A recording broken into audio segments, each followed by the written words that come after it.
உங்களுக்கு இருக்கும் அனைத்து பிரச்சனைகளையும் தாந்திரிக முறைப்படி கணித்து பரிகாரம் செய்து தரப்படும். ஆலோசனைக்கு அணுகவும் 8110833000 மற்றும் 8110933000. நேயர்கள் அனைவருக்கும் வணக்கம். இது பிளஸ் அண்ட் மைனஸ் துலாக்குள்.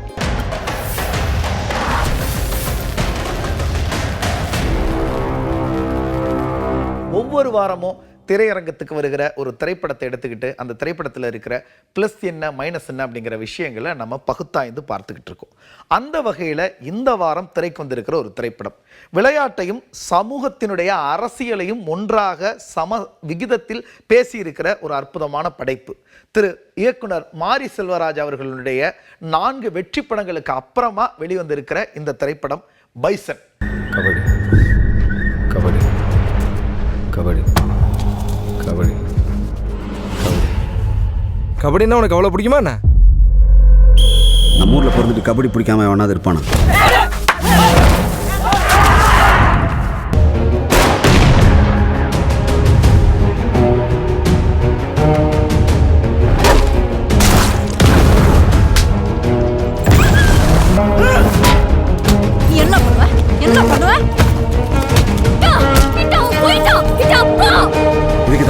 உனக்கு கபடியை வேணா ஒரு மண்ணு வேணான்னு தலைவானா அடிச்சுக்கிட்டேன். வந்த வழியில வம்பு விலை கொடுத்து வாங்கிட்டியாடா. சத்தியம் பண்ணல கபடி மயிரின் கடந்து அலைய மாட்டேன்னு சத்தியம் பண்ணு. சத்தியம் பண்ணு. கிட்டான் பத்தாதுரா, இது பத்தாது. உன் கையை உடைச்சாலும் சரி காலை உடைச்சாலும் சரி நீ ஓடிக்கிட்டே இரு. மேல மேல போகணும், அந்த டாப்புக்கு போகணும், உச்சத்துக்கு போகணும். அப்பதான் நாமெல்லாம் இங்க ஒரு ஆளாவே தெரியும். இந்த திரைப்படத்தில் இருக்கிற ப்ளஸ் என்ன மைனஸ் என்ன, இந்த திரைப்படம் நம்ம மனசுக்குள்ள எப்படியான அதிர்வுகளை ஏற்படுத்துச்சு அப்படிங்கிறத முழுசா பார்க்க போறோம். வாங்க நிகழ்ச்சிக்குள்ள போகலாம்.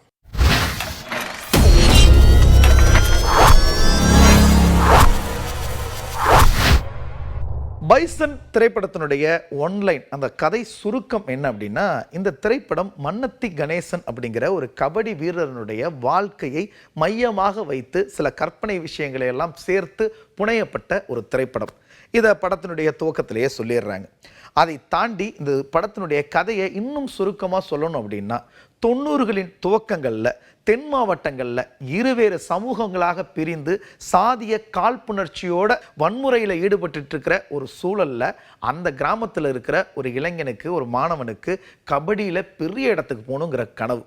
இப்படியான சூழலில் அவனுடைய கபடி கனவு நிறைவேறியதா, அந்த கபடி கனவை எட்டுவதற்கு அவன் எத்தனை தூரம் ஓட வேண்டியது இருந்தது, எத்தனை பிரச்சனைகளை கடக்க வேண்டியிருந்தது, எத்தனை சவால்களை எதிர்கொள்ள வேண்டியிருந்தது அப்படிங்கிறத ரொம்ப நுட்பமாக, ரொம்ப அழகியலோட, ரொம்ப ஆத்மார்த்தமாக சொல்லியிருக்கிற படம் தான் பைசன்.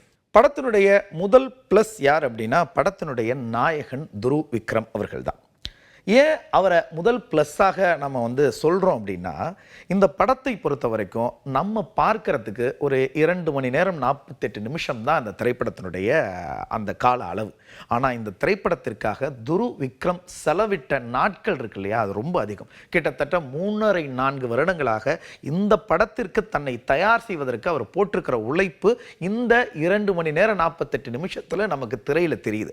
அற்புதமான ஒரு உழைப்பை கொட்டி அந்த கிராமத்தினுடைய இளைஞனாகவே மாறி போய் கபடியை கண்களில் சுமக்க சுமக்க கண்களில் தெரிக்க விட்டிருக்கிற, நடிப்பில் தெரிக்க விட்டிருக்கிற ஒரு அற்புதமான இளைஞனாக திரைமுழுக்க வலம் வராரு துரு விக்ரம். அவர் தான் இந்த படத்தினுடைய முதல் ப்ளஸ். தன்னுடைய அற்புதமான நடிப்புனாலையும் ஆத்மார்த்தமான உழைப்பினாலையும் இந்த படத்தை மக்கள் மனசில் ஒரு படி மேலே ஏற்றுற ப்ளஸ்ஸாக மாறி நிற்கிறார் படத்தினுடைய நாயகன் துரு விக்ரம்.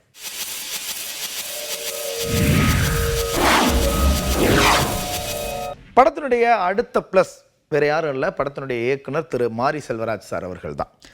மாரி செல்வராஜ் அவர்களுடைய படைப்புகள் எப்பயுமே நம்ம பல விதங்களில் யோசிக்க வைக்கும், சில நேரங்களில் பிரமிக்க வைக்கும், பல நேரங்களில் ஆச்சரியப்படுத்தும். அந்த வகையில் இப்படியான உணர்வுகளை தாண்டி இன்னும் கூடுதலான சில உணர்வுகளை இந்த திரைப்படம் நமக்கு கொடுத்துருக்கு.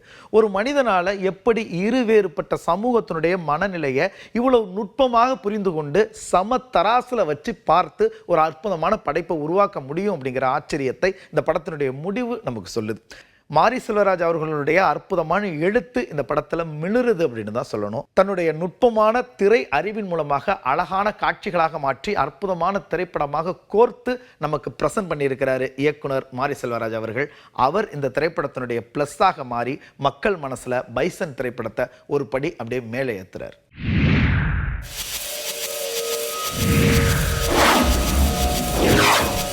படத்தினுடைய அடுத்த பிளஸ் யார் அப்படின்னா படத்தினுடைய இசை அமைப்பாளர் நிவாஸ் பிரசன்னா அவர்கள் தான். இந்த படத்தில் 3 ஆளுமைகள் ரொம்ப குறிப்பிடத்தகுந்த முக்கியமாக பாராட்டப்பட வேண்டிய ஆளுமைகள். ஒன்று கதாநாயகன் துரு, 2வது மாரி செல்வராஜ் இயக்குனர், 3வது தூணாக இந்த படத்தை தாங்கி பிடிச்சிருக்கிறது இசை அமைப்பாளர் நிவாஸ் கே பிரசன்னா அவர்கள் தான். பாடல்கள்லையும் சரி பின்னணி இசையிலையும் சரி அபரிவிதமான உழைப்பை அவர் கொட்டியிருக்கிறாரு. பிரம்மாண்டமான அவருடைய உழைப்பு ஒவ்வொரு காட்சிகள்லையும் நம்மளால் ஃபீல் பண்ண முடியுது. அந்த கிராமம் எப்படிப்பட்ட கிராமம், அந்த பகுதியில் என்ன மாதிரியான இசை கருவிகளை பயன்படுத்துவாங்க, அதையெல்லாம் ஆராய்ச்சி செஞ்சு அந்த கருவிகளை அந்த இடத்துக்கு ஏற்ற மாதிரி பயன்படுத்தின விதத்தில் அந்த நேட்டிவிட்டியை ரொம்ப நுட்பமாக நம்ம மனசுக்குள்ளே கடத்தி தான் ஒரு அற்புதமான இசையமைப்பாளர் அப்படிங்கிறத பின்னணி இசையிலையும் சரி பாடல்கள்லையும் சரி திரும்ப ஒரு முறை தான் ஒரு அற்புதமான இசை கலைஞன் அப்படிங்கிறத தன்னுடைய பாடல்கள் மூலியமாகவும் இந்த படத்தினுடைய பின்னணி இசையின் மூலமாகவும் திரும்ப நிரூபணம் செய்திருக்கிறாரு இசையமைப்பாளர் நிவாஸ் கே பிரசன்னா. அவர் இந்த படத்தினுடைய பிளஸ்ஸாக மாறி படத்தை மக்கள் மனசுல அப்படியே ஒருபடி மேலே ஏத்துறார்.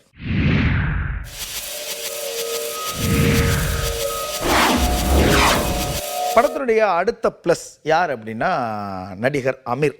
ஏன் அவரை நடிகர் அப்படின்னு சொல்றோம்னா தன்னுடைய நடிப்பை ரொம்ப அற்புதமாக அவர் வெளிப்படுத்துகிறத திரையில் பார்க்கும் பொழுது இவர் ஒரு படம்லாம் பண்ணியிருக்கிறார்ல, அற்புதமான ஒரு டைரக்டர்லாம் அப்படிங்கிறதெல்லாம் மாறி இவர் ஒரு சிறந்த நடிகர்ரா அப்படின்னு நமக்கு மனசு முழுக்க அவர் நிறைஞ்சிடுறாரு. தான் வருகிற காட்சிகள் ரொம்ப குறைவாகவே இருந்தாலும் வருகிற அத்தனை காட்சிகளிலும் முத்திரையான வசனங்களின் மூலமாகவும் நடிப்பின் மூலமாகவும் சூப்பரான ஒரு அற்புதமான ஒரு பெர்ஃபார்மன்ஸை அமீர் அவர்கள் வழங்கியிருக்கிறாரு. அவருடைய நடிப்பும் அவர் வருகிற எல்லா காட்சிகளில் இருக்கிற பரபரப்பும் இந்த படத்துக்கு ஒரு பெரிய ப்ளஸ். ஆக இந்த படத்தினுடைய அடுத்த ப்ளஸ்ஸாக மாறி அமீர் அவர்கள் இந்த திரைப்படத்தை ஒருபடி மக்கள் மனசில் மேலே ஏற்றுறார்.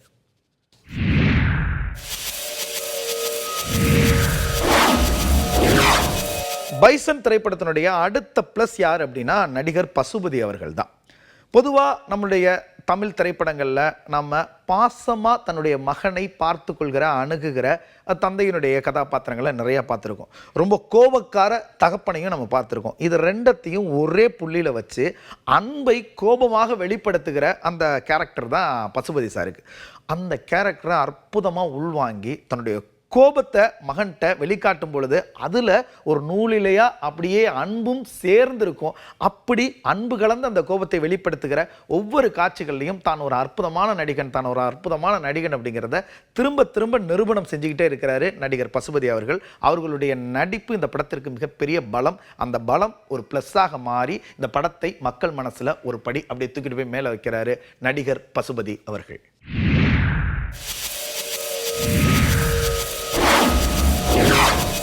பைசன் திரைப்படத்தினுடைய பிளஸ் என்ன அப்படிங்கிறத டீட்டெயிலாக பார்த்தோம். பொதுவாக 24 கிராஃப்டும் சரியாக நேர்த்தியாக பர்ஃபெக்டாக சிங்கானா மட்டும்தான் ஒரு திரைப்படம் முழு வெற்றி அடையும் அப்படின்னு சொல்லுவாங்க. அந்த வகையில் ஏதாவது சில பிரச்சனைகள் ஏதாவது ஒரு கிராஃப்டில் நடந்துருந்துச்சுன்னா கூட அந்த திரைப்படத்தில் சில மைனஸ்கள் வந்துடும். அந்த வகையில் பைசன் திரைப்படத்தினுடைய மைனஸ் என்ன அப்படிங்கிறத இப்போ நாம் ஒன்று ஒன்றா பார்த்துடலாம். பைசன் திரைப்படத்தினுடைய முதல் மைனஸ் யார் அப்படின்னா இயக்குனர் மாரி செல்வராஜ் அவர்கள் தான். எந்த வகையில் எதன் அடிப்படையில் இயக்குனர் மாரி செல்வராஜ் அவர்களை மைனஸ் அப்படின்னு சொல்கிறோன்னா படத்தினுடைய திரைக்கதை தான். படம் எங்கிருந்து துவங்குகிறது? இந்திய அணியை ரெப்ரசன்ட் பண்ணி கதாநாயகன் கபடி விளையாடுறதுக்கு ஜப்பானுக்கு போயிருக்காரு அப்படிங்கிற காட்சியிலிருந்து கதை துவங்கும் பொழுது இவர் இந்த இந்திய அணிக்கு செலக்ட் ஆவாரா மாட்டாரா அப்படிங்கிற கேள்விகள்லாம் அங்கங்கே படம் நெடுக வருது இல்லையா? அந்த ட்விஸ்ட்டு அந்த சீன்ஸ் எதுவுமே அதுதான் அவர் தான் செலக்ட் ஆகிட்டாரு, இதுதான் எப்படி செலக்ட் ஆகிடுவார் அப்படிங்கிற ஒரு அனுமானத்தை மக்களுக்கு கொடுத்துட்றதுனால அந்த இடங்கள்லாம் ட்விஸ்ட்டோ அந்த பரபரப்போ பெரிய அளவில் ஒர்க் அவுட் ஆகாமல் போயிடுச்சு. இது மன்னத்தி கணேசனுடைய கதை தான், அவர் தான் செலக்ட் ஆகிட்டார் இருக்காரு, அவருடைய கதை தானே சொல்ல போகிறோம், அதனால் ஹாஃப்வேலேருந்து ஓப்பன் பண்ணலான்னு இவங்க திரைக்கதையில் முடிவு பண்ணியிருந்தாலும் மன்னத்தி கணேசனுடைய கதையை முழுமையாக தெரியாத பலருக்கு இன்னும் சுவாரஸ்யப்படுத்துகிற மாதிரியான ஒரு பரபரப்பான திரைக்கதையை சொல்லி இருந்தா இந்த படம் இன்னும் கொஞ்சம் கூடுதலான சுவாரஸ்யத்தோடு வந்திருக்கும் அப்படின்னு தோணுது. அப்படி வராமல் போனதற்கு காரணம் பலவீனமான இந்த திரைக்கதை தான். இப்படி சற்று பலவீனமான ஒரு திரைக்கதையை கொடுத்த இயக்குனர் மாரி செல்வராஜ் அவர்கள் இந்த திரைப்படத்தினுடைய மைனஸாக மாறி மக்கள் மனசுல இருந்து இந்த திரைப்படத்தை ஒரு படி கீழே இறக்குறார். படத்தினுடைய அடுத்த மைனஸ் யார் அப்படின்னா படத்தினுடைய நாயகன் துருவ் விக்ரம் அவர்கள் தான். இந்த படத்திற்கு அவர் ஒரு பெரிய எஃபர்ட் போட்டார், ரொம்ப கடினமான ஒரு உழைப்பு அந்த படம் முழுக்க கொட்டி இருக்கிறாரு அப்படிங்கிறதெல்லாம் நம்ம நிச்சயமாக பாராட்டுறோம், அதை நம்ம ஏற்றுக்கிறோம். ஆனால் இந்த படத்திற்கு ரொம்ப உயிர் சேர்க்கிறது இந்த படத்தினுடைய இந்த தென் மாவட்டங்களில் பேசுகிற ஸ்லாங். அதை துருவ் விக்ரம் அவர்கள் அங்கங்கே பேசுகிறார். வந்தானுவோ போனானுவோ ஏன் இப்படி பண்ணானுவோ அந்த மாதிரியான சில காட்சிகளில் ரொம்ப ரொம்ப குறைந்தபட்ச வசனங்கள் இருக்கிற காட்சிகளில் அந்த ஸ்லாங்கை அழகாக அவர் கையாண்டிருக்காரு. ஆனால் ரொம்ப நுட்பமான ரொம்ப எமோஷன் வெளிப்படுத்துற ஒரு நீண்ட நெடிய காட்சிகள் எல்லாம் அந்த ஸ்லாங் சுத்தமாகவே இல்லை. அப்படி ஒரிஜினல் ஸ்லாங் இல்லாத போது அந்த காட்சிகள் அந்த பகுதியினுடைய காட்சியா அந்த வட்டாரத்திற்கான காட்சியா நம்மளுடைய மனசுல நிறையல, நம்ம மனசுக்கு ஒட்டலை. ஆக ஸ்லாங்ல இன்னும் இவர் கவனம் செலுத்தி இருந்தா இந்த படத்தில் இவருடைய பங்கு இன்னும் நுட்பமாக ரொம்ப அற்புதமாக மிளர்ந்திருக்கும் அப்படின்னு படம் பார்க்கிற நமக்கு தோணுது. அந்த விஷயத்தை சரியாக செய்யாமல் போன துருவ் விக்ரம் அவர்கள் இந்த படத்தினுடைய மைனஸாக மாறி படத்தை ஒரு படி மக்கள் மனசிலிருந்து கீழே இறக்கிறார்.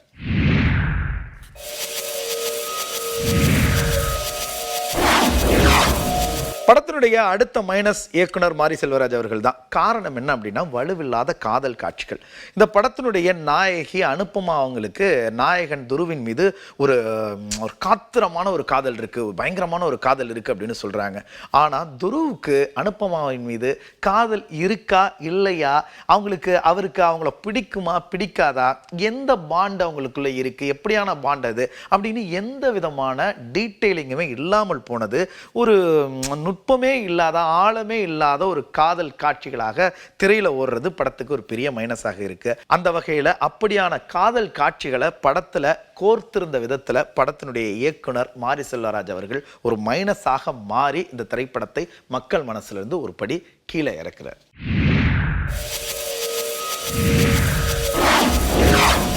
படத்தினுடைய அடுத்த மைனஸ் யார் அப்படின்னா படத்தினுடைய நாயகன் துருவ் அவர்கள் தான். காரணம் ரொம்ப சிம்பிள்ங்க. இந்த படத்தை பொறுத்த வரைக்கும் அவர் ஒரு இன்ட்ரோவர்ட் கேரக்டர் தான். பெருசாக எதுக்கும் ரியாக்ட் பண்ணிக்காத ஒரு நபராகத்தான் இந்த படத்தினுடைய அவருடைய கேரக்டர் சித்தரிக்கப்பட்டிருக்கு. ஆனாலும் எல்லா இடங்கள்லையும் ஒரே மாதிரியான முகபாவனை பார்க்கும் பொழுது நமக்கு ஒரு பெரிய சலிப்பை ஏற்படுத்துது. ஏன் இப்படி எழுதியிருக்காங்க? ஒரு நாயகனை அவர் சொல்கிறாரு, துருவ் விக்ரம் சொல்கிறாரு, இதுவரைக்கும் நான் நடித்த படங்கள்ல எல்லாம் கணக்கில் எடுத்துக்காதீங்க, இதுதான் என்னுடைய முதல் படம்னு சொல்கிறாரு. கிட்டத்தட்ட ஒரு நாயகனை லான்ச் பண்ணுற மாதிரியான ஒரு படம், அப்படியான ஒரு களம் அப்படின்னு முடிவு செஞ்சதற்கு பிறகு அவருக்கு ஏன் ஒரே மாதிரியான முகபாவனைகள் இருக்கிற மாதிரியான காட்சி அமைப்புகள் இருக்கு? ஒரு நாயகனை லான்ச் செய்கிற ஒரு படமாக இந்த படம் இருக்கும் அப்படின்னு முடிவு செய்ததற்கு பிறகு அவருக்கு வெர்சடைலா பெர்ஃபார்மன்ஸ் இருக்கிற மாதிரியான காட்சி அமைப்புகள் இருந்திருந்தா இன்னும் நல்லா இருந்திருக்கும். காதல் காட்சிகளில் ஒரு ரசனையான ஒரு நாயகனை நம்ம பார்த்திருக்க முடியும், கோபமான ஒரு நாயகனை நம்ம பார்க்கிறோம், படத்தில் பார்க்கிறோம். அது இல்லாமல் இலகுவான ஒரு நாயகனுடைய முகபாவனைகள் எல்லாம் இந்த படத்தில் மிஸ் ஆகிறது. துருவ் விக்ரம் அவர்களுடைய நடிப்பில் இல்லாமல் போனது படத்திற்கு ஒரு பெரிய மைனஸ். படம் முழுக்க அப்படி முறைச்சிக்கிட்டே இருக்கிறது படம் பார்க்கிற நமக்கு ஒரு பெரிய அயற்சியை தருது அப்படிங்கிறத தவிர்க்க முடியல. அந்த வகையில் தன்னுடைய நடிப்பின் மூலமாக வித்தியாசத்தை காட்டாத துருவ் விக்ரம் அவர்கள் இந்த படத்தினுடைய மைனஸாக மாறி படத்தை ஒரு படி மக்கள் மனசிலிருந்து கீழே இறக்கிறார்.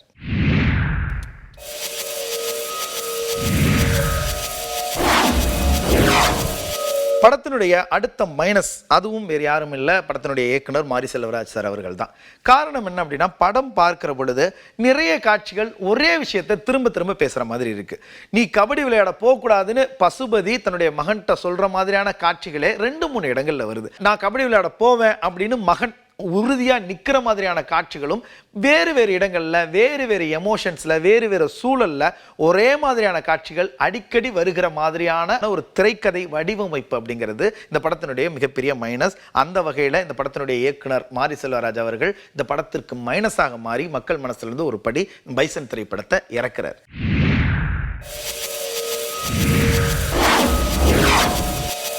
பைசன் திரைப்படத்தினுடைய ப்ளஸ் என்ன மைனஸ் என்ன அப்படிங்கிறத டீட்டெயிலாக பார்த்தோம். இந்த படத்தில் இன்னும் நுட்பமாக என்ன மாதிரியான ப்ளஸஸ் இருக்குது, என்ன மாதிரியான மைனஸ் இருக்குது அப்படிங்கிறத நம்ம பார்த்தோம். அப்படின்னா இந்த படம் சொல்ல வந்த விஷயம் இருக்கு இல்லையா, ஒரு 2 சமூகத்தை சார்ந்த தலைவர்களையும் எடுத்துக்கிட்டு அவர்கள் சார்ந்த நியாயங்களையும் பேசி கடைசியில் வன்முறையை யார் கையில் எடுத்தாலும் முடிவு இப்படித்தான் இருக்க போகுது, ஆகவே வன்முறையை எடுக்காதீங்க அப்படிங்கிற ஒரு பாடத்தை இன்றைய தலைமுறைக்கு கொடுக்க முயற்சி செய்த அந்த திரைப்படத்தினுடைய முயற்சி இந்த படத்துக்கு பிளஸ்.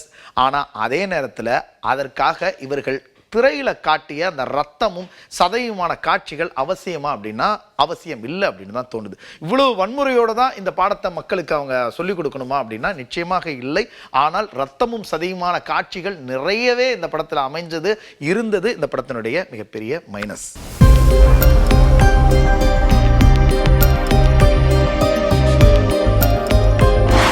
இந்த திரைப்படத்தை பொறுத்த வரைக்கும் இது கபடி அப்படிங்கிற ஒரு கேம் சார்ந்த ஒரு திரைப்படம் தான். அதுதான் இந்த படத்தினுடைய பேஸ், அதுதான் இந்த படத்தினுடைய சோல், ஆன்மா எல்லாமே. ஆனால் இந்த திரைப்படத்தில் கபடி சார்ந்த பல நுட்பமான விஷயங்களை இன்னும் கூடுதலாக பேசியிருந்தால் அந்த கேம் சார்ந்த ஒரு ஒரு ஒரு ஈர்ப்பு ரசிகர்களுக்கு வந்திருக்குமோ அப்படின்னு தோணுது. அதை செய்யாமல் விட்டது இந்த திரைப்படத்தினுடைய மைனஸ்.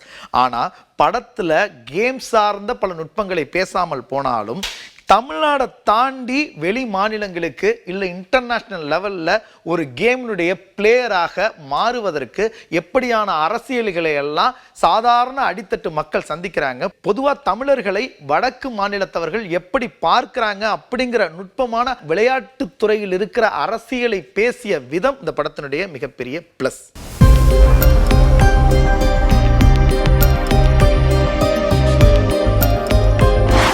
தான் காதலிக்கிற பையனுக்காக நாயகி அனுப்புமா போராடுறதும், அனுப்பமாவிற்கு திருமணம் நிச்சயம் செஞ்சுட்டாங்க, அவங்களுக்கு கல்யாணம் நடக்க போகுது அப்படிங்கிறத தெரிஞ்சோனே காதலனுடைய பிரிவில் நாயகன் உருகி அப்படி ஃபீல் பண்ணுறதும், அந்த எமோஷனல் காட்சிகள் எல்லாமே படத்திற்கு ரொம்ப அற்புதமான அழகு சேர்க்குது. அது இந்த படத்தினுடைய ப்ளஸ். ஆனால் இவங்க இருவரும் இப்படியெல்லாம் ஃபீல் பண்ணுற அளவுக்கு அவங்களுக்குள்ள என்ன நடந்துச்சு, அவங்களுக்குள்ள எப்படியான காதல் இருந்துச்சு அப்படிங்கிறதையே நுட்பமாக விளக்காமல் ரொம்ப மேலோட்டமாக இந்த காதல் காட்சிகளை அமைத்தது இந்த திரைப்படத்தினுடைய மிகப்பெரிய மைனஸ்.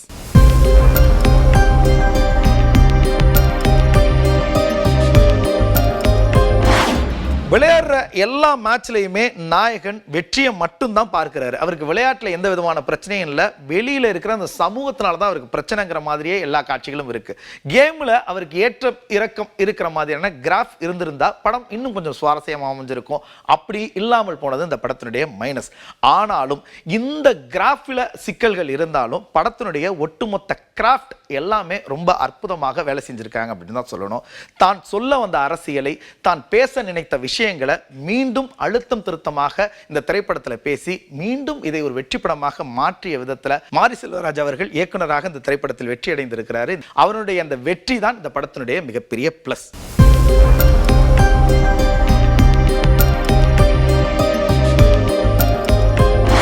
பைசன் திரைப்படத்தில் இருக்கிற பிளஸ் என்ன மைனஸ் என்ன அப்படிங்கிற விஷயங்களை ரொம்ப டீட்டெயிலாக பார்த்தோம். அது தாண்டி இந்த படம் எப்படியான அதிர்வுகளை ஏற்படுத்திச்சு நம்மளுடைய மனசுக்குள்ள அப்படிங்கிறதையும் நம்ம விரிவாக பேசணும். இப்போ இந்த திரைப்படத்திற்கு நம்முடைய நிகழ்ச்சி வழங்கவிருக்கிற நட்சத்திர மதிப்பீடு என்ன அப்படிங்கிறத பார்த்துடலாம்.